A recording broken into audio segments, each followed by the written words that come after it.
미가 6장 9절에서 16절까지 말씀입니다.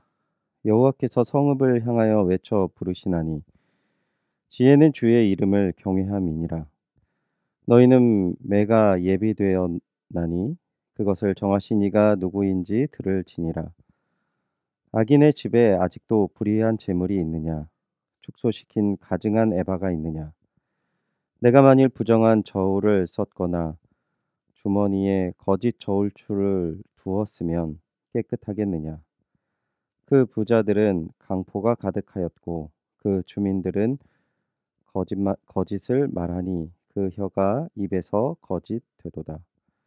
그러므로 나도 너를 쳐서 병들게 하였으며 내 죄로 말미암아 너를 황폐하게 하였나니 내가 먹어도 배부르지 못하고 항상 속이 빌 것이며 내가 감추어도 보존되지 못하겠고 보존된 것은 내가 칼에 붙일 것이며 내가 씨를 뿌려도 추수하지 못할 것이며 감람 열매를 밟아도 기름을 내 몸에 바르지 못할 것이며 포도를 밟아도 술을 마시지 못하리라.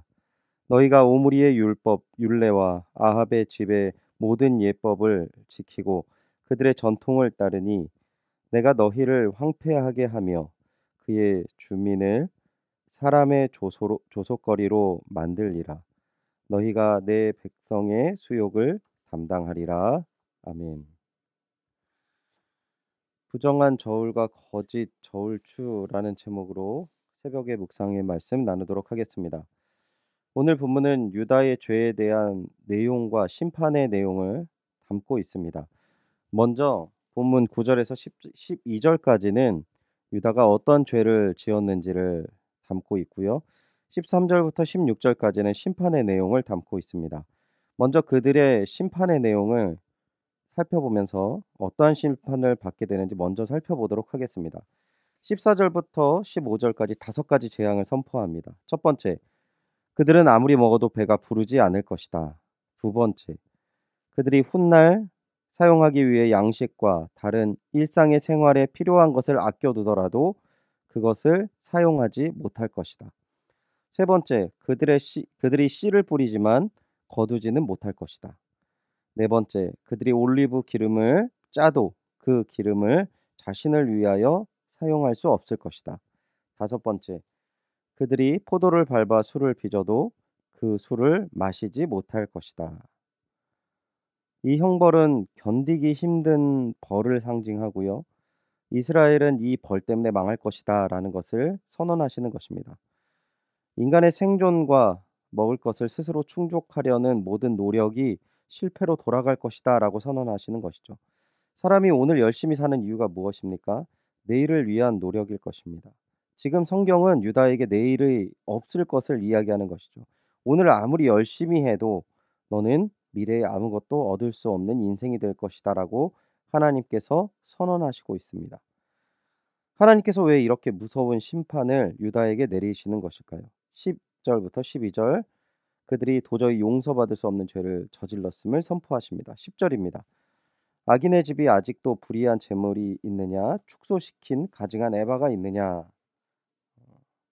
내용이 이해하기 어렵진 않지만 조금 애매한 부분이 있어서 현대인의 성경으로 다시 한번 이 부분을 읽어드리면, 악인들의 집에는 아직도 부당하게 모은 재물이 있지 않느냐?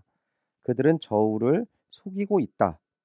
11절 계속 현대인의 성경으로 제가 말씀드리면, 저울의 눈금이나 추를 속이는 자들을 내가 용서할 수 있겠느냐?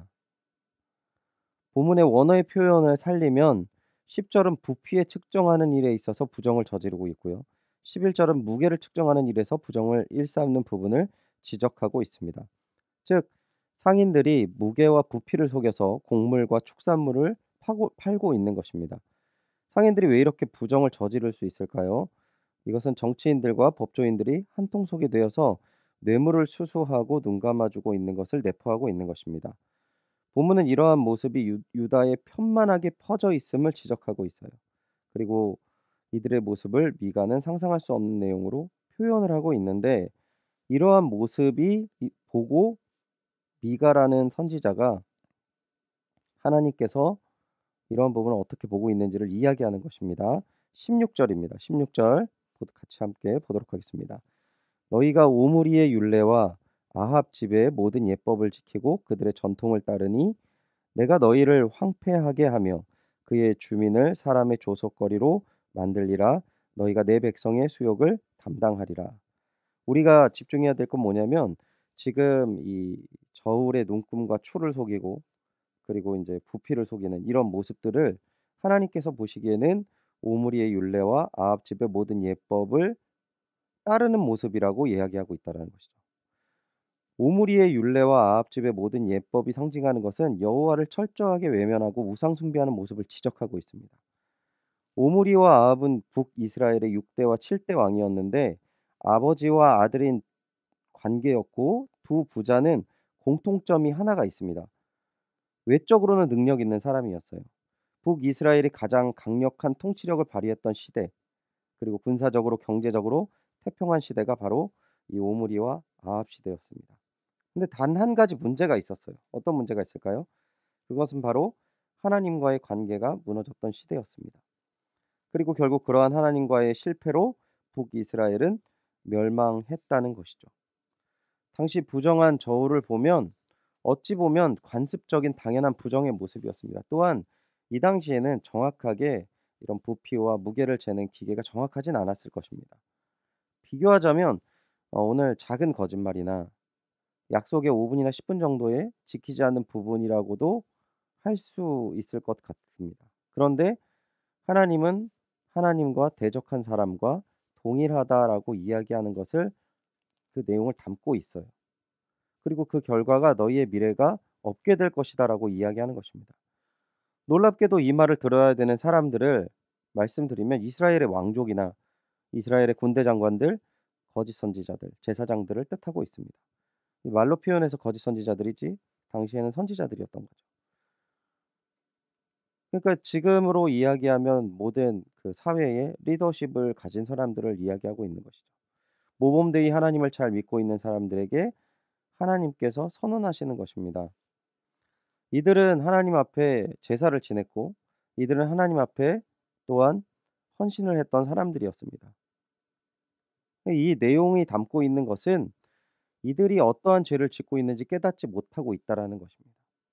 그런데 그 깨닫지 못하는 사이에 이미 그들의 마음이 점점 오므리와 아합의 죄를 짓는 곳까지 가고 있다라는 것이죠.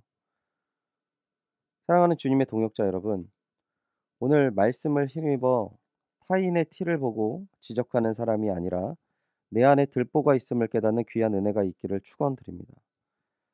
나라가 어렵고 힘든 가운데 오늘날 우리의 나라의 모습이 야 힘내자, 함께하자, 어렵지만 조금이라도 이 어려움에 동참하자라고 하는 분위기보다는 서로의 모습을 힐라라는 소리가 끊임없이 들리고 있는 것이 오늘의 현실입니다.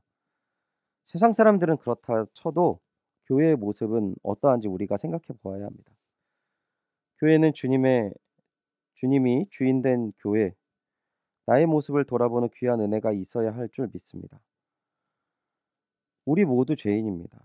온전하지 않죠. 또한 우리는 심판자가 아닙니다. 심판자는 오직 주님인 줄 믿습니다. 우리는 주님의 말씀으로 우리를 돌아보고 서로를 위해 기도하고 주님의 뜻을 따르려고 몸부림치는 작은 자일 뿐입니다. 서로의 모습이 힐난하는 이 시대, 나의 모습을 돌아보고 주님께 회개하며 주님의 생명의 뜻 안에 거하는 귀한 은혜가 모든 성도님들과 여느 교회에 가득하시기를 주님의 이름으로 축원드립니다. 기도하겠습니다. 하나님, 오늘 미가의 이 심판에 관한 선언의 말씀을 속에서 우리가 우리 자신을 돌아보는 귀한 은혜를 갖기를 소원하오니 은혜와 사랑을 베풀어 주시옵소서. 이 시대에 너무나도 부요하고 너무나도 똑똑하게 되어서 무엇이 옳고 그른지를 참 잘 따지는 시대가 되었습니다. 하나님 이 시대에 하나님의 마음을 품고 살아가게 하여 주시옵소서. 오랫동안 신앙생활을 하고 오랫동안 주님 앞에 기도하며 말씀을 읽었는데 눈에 보이는 것과 마음속에 가득 찬 것은 불만과 불평과 남에 대한 지적에 대한 마음이 가득함을 고백드립니다. 주님 용서하여 주시옵소서.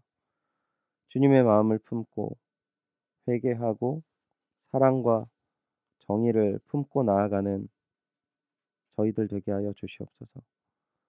오늘날 저희들의 이 연약함을 용서하여 주옵시고 온전히 주님의 뜻 안에 거하는 저희들 되게 하여 주시옵소서.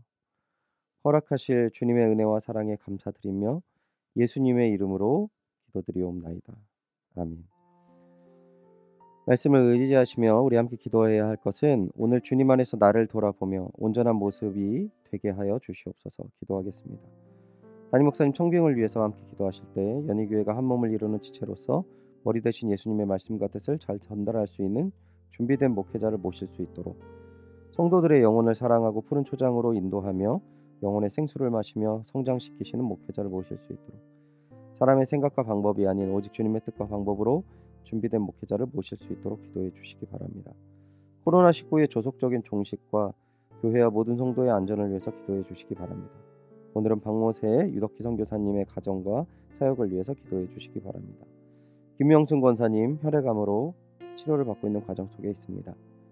어려운 가운데 치료가 잘 진행될 수 있도록 고통 없이 이 모든 것들이 해결되어지는 치유의 역사가 일어날 수 있도록 김명순 권사님을 위해서 기도해 주시기 바랍니다.